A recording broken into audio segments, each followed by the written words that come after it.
वा, या दीदी, सेलिब्रिटी लोक आले आज आमच्या घरी. घरगुती सेलिब्रिटी असली म्हणून काय झालं बाई, आमच्यासाठी तर विशेषच आहे ना. मग आत्ता वाटतंय बाई सण असल्यासारखं. दीदी तुम्ही आले आत्ता, या ते भाऊ मामे भाऊ चांगले मारामाऱ्या करतील, भांडतील घरामध्ये, असा गोंधळ होईल, एकमेकांचं बोलणं एकमेकांना ऐकू येणार नाही, तेव्हा वाटेल जरा काहीतरी सण. आणि हे काय एवढीशी बॅग घेऊन आले तुम्ही? नाही बरं दीदी, तुम्हाला 8 दिवस तर थांबावंच लागेल. मग मी सगळं प्लॅनिंग करून ठेवलंय. 1 वाटी बासुंदी तर तुम्हाला घ्यावीच लागेल. अजून काय वजन वाढेल हो, खूप मार्जिन आहे तुमच्याजवळ अजून वजन वाढवायला. घ्या. हां दीदी, ठेवा तो ग्लास खाली.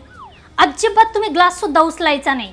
मग मी माझ्या माहेरी जाऊन ग्लाससुद्धा उचलत नाही, तर तुम्ही पण तुमच्या माहेरी येऊन ग्लाससुद्धा उचलायचा नाही.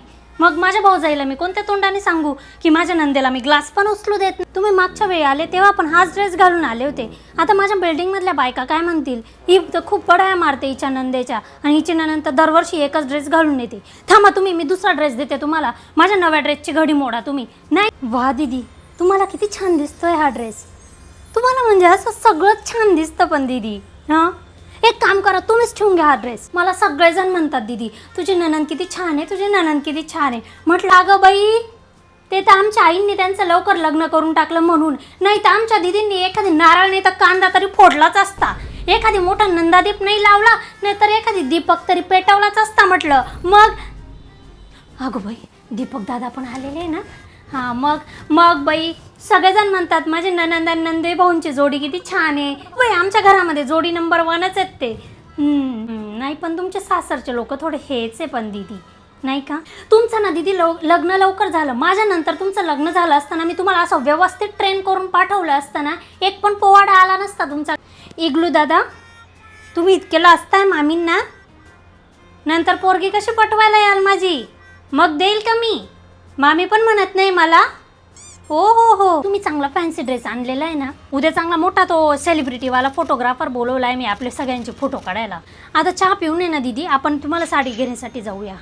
म्हटलं बाई आमच्या दीदी अशा अंडूपांडू साड्या नेसत नाही. त्या दुकानदाराकडे मी 8 दिवस आधीच जाऊन आली. म्हटलं सगळ्या फॅन्सी साड्या बाजूला काढून ठेवा, आमच्या दीदींसाठी येतील त्या पसंत करायला. आली ती टेलरिन बाई ना, तिला पण मी सांगून ठेवलंय. म्हटलं बाई आमच्या दीदी येतील, त्यांना एकदम ढिंचाक ब्लाऊज शिवून द्यायचं. तू काय गरज आहे म्हणजे? अहो दीदी, आपण रेस्टॉरंटमध्ये जातो तर किड्याकुड्यांचं अनहेल्दी जेवण जे 24 तास पण पोटात टिकत नाही, त्याचे आपण 2-2 हजार रुपये देतो. आणि ही साडी तुमची तर किती वर्षानुवर्ष तुमच्या जवळ राहील, तुम्हाला आनंद पण देईल. भावाकडे हक्क राहतो बहिणीचा. मी नाही आणत का माझ्या भावाकडून? तुमचं तिकडे ढीकभर काही का असे ना, आमच्याकडून तर पाहिजे एक माहेरची साडी. मेल्यानंतर सुद्धा बाईला माहेरची साडी लागते. इतकं महत्त्व राहतं बाईच्या आयुष्यामध्ये माहेरच्या साडीचं. तुम्ही काय नाही म्हणता? चांगलीच डील सोडता तुम्ही आम्हाला. मग